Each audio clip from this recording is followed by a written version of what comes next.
तो कलेक्शंस की सीरीज हम शुरू कर रहे हैं यहाँ पे, और कॉम्प्लेक्सिटी बिगिनर यानी कि शुरुआत लेवल ऑफ इंटरव्यू जो हमारे होते हैं। तो मोस्टली इस सीरीज में हम, जैसे मैं बता रहा हूँ, कि इंटरव्यू क्वेश्चंस ही कवर करते हैं। यहाँ पे क्या है कि डायरेक्ट मैं आपको ये पढ़ाऊँ कि कलेक्शन क्या है, उसके अंदर क्या क्या चीज़ें होती हैं। बेटर है कि इंटरव्यू में किस तरीके के क्वेश्चन बनते हैं कि कलेक्शन क्या है। तो मान के चलो आपके पास ये एक ऑब्जेक्ट, सिमिलरली ये भी एक ऑब्जेक्ट है, ऐसे आपके पास ये सब डिफरेंट टाइप ऑफ ऑब्जेक्ट हैं। अगर आप इनको ग्रुप कर देते हो, ग्रुप ऑफ ऑब्जेक्ट हैं, और ये कैसा है ना, वर्क एज ए एंटिटी काम कर रहे हैं हमारे लिए, तो इनको हम कह देते हैं कलेक्शंस। अब मैं इसकी हायरार्की की बात करूंगा। हायरार्की क्या है, तो ये तो आपको सामने दिख ही रही है हायरार्की की, लेकिन उससे पहले बस मैं यही बता रहा हूँ कि हम लोग क्या कवर करने वाले हैं। यहाँ पे लिस्ट को समझेंगे, लिस्ट कैसा काम करता है, सेट क्या है। मोस्टली हम इसको अरे लिस्ट को और लिंक लिस्ट को कवर करेंगे, स्टैक को भी थोड़ा सा पढ़ के रखेंगे, क्यू को थोड़ा सा जानेंगे, और इधर हैश सेट और लिंक्ड हैश सेट और ट्री सेट, इसको भी हम फोकस करेंगे।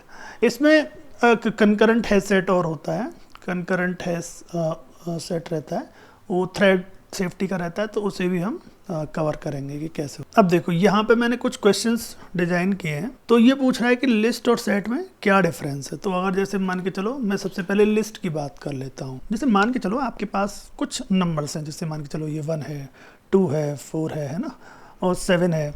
ऐसे ही आपके पास कुछ स्ट्रिंग वर्ड भी हो सकते हैं, जैसे कि एक हेलो हो गया, या फिर जैसे एक हाई हो गया, या फिर हो गया कोई TR हो गया, है ना। ये कुछ आपके पास ऐसे इनपुट्स हैं। तो मान के चलो ये हमारे पास एक डेटा है। तो अगर जैसे हमारे पास लिस्ट है, ठीक है, और एक सेट है आपके पास, तो इन दोनों के बीच में क्या क्या क्राइटेरिया रहते हैं। तो लिस्ट में क्या होता है, जो भी अपन इंसर्ट करते हैं ना, उनका एक ऑर्डर होता है, और वो order as it is preserve रहता है। फॉर एग्जांपल कोई भी चीज़ अगर 0 नंबर पे है, 1 पे है, 2 पे है, 3 पे है, 4 पे है, तो ये क्या है ना, ये इसके इंडेक्स नंबर है। तो ये इंडेक्स नंबर उस एलिमेंट के प्रिजर्व रहते हैं। दूसरी प्रॉपर्टी होती है कि ये डुप्लीकेट भी हमें अलाउ कर देता है। अब ये प्रॉब्लम नहीं है इसकी कि ये डुप्लीकेट अलाउ कर रहा है, ये डिमांड है कि भाई हो सकता है कोई चीज़ है वो एक से ज़्यादा बार भी आ रही है, तो हमें उसे एक्सेप्ट करना है। तो उसके केस में लिस्ट हमारे पास आ जाती है। और इधर सेट में क्या होता है, यही चीज़ कि मुझे डुप्लीकेट नहीं चाहिए होते हैं। अगर कोई भी चीज़ एक से ज़्यादा बार आ रही है तो उसे वो रिजेक्ट कर दे, अवॉइड करे, और एक बार ही उसको अलाउ करे। मेरे लिए ऑर्डर यहाँ पे मैटर नहीं करता है, जो भी आए। हो सकता है कि ये चीज़ पहले आ गई, ये बाद में आई, ये फिर आई, ये बाद में आई, है ना। तो ये इनका कोई ऑर्डर प्रिजर्व नहीं रहता है। तो अब यही जो डेटा है, जैसे हमारा यहाँ पे जो दिख रहा है कि यहाँ 1 आ गया, यहाँ 2 आ गया, यहाँ 4 आ गया, यहाँ 7 आ गया, यहाँ 9 आ गया, ये रिपीटेड अलाउ करेगा। 9 यहाँ फिर से ले लेगा, 2 ले लेगा, 4 ले लेगा यहाँ पे, राइट। तो इस तरह से ही अलाउ करेगा।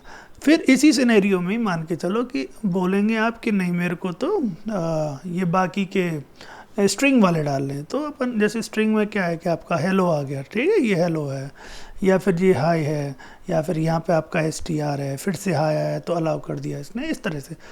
और अगर आप बोलते हो कि नहीं मैं इसमें कॉम्बिनेशन रखना चाहता हूँ, स्ट्रिंग भी रखता हूँ, 1 भी रखता हूँ, 2 भी, 4 भी रखता हूँ, 7 9 9, तो इस तक कुछ भी, मतलब मिक्सड ऑफ डेटा भी आप इसमें डाल सकते हो लिस्ट में। लेकिन अगर आप ये कहो कि नहीं मुझे ये स्ट्रिक्ट रखना है कि मैं किसी भी टाइप का डेटा ना डाल पाऊँ, तो इन सब के लिए अलग अलग यूज़ केसेस और सिनेरियो हैं, वो इंटरव्यू में आपसे पूछ सकता है कोई भी क्वेश्चन में, ठीक है।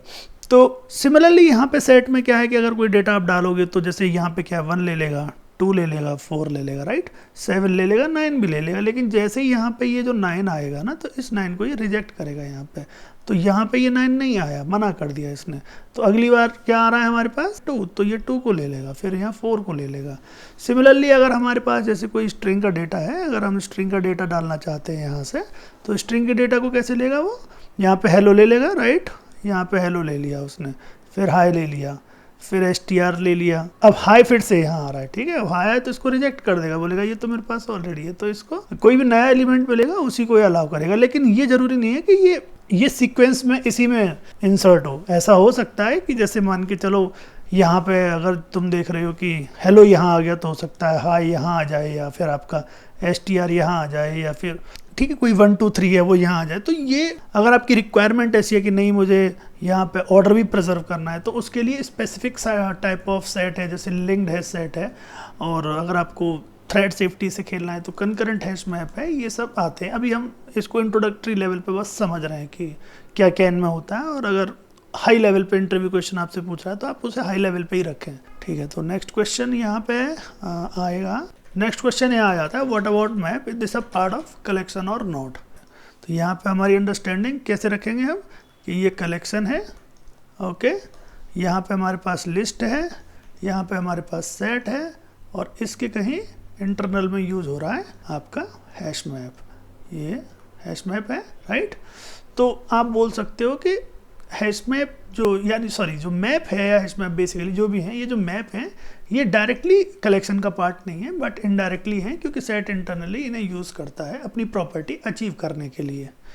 तो हम कह सकते हैं कि map directly is not a part of collection framework, but या indirectly it is a part of collection framework since set use it internally to achieve it purpose. अब यहाँ पे नेक्स्ट क्वेश्चन हम पढ़ेंगे, ये लिस्ट के अंडर में,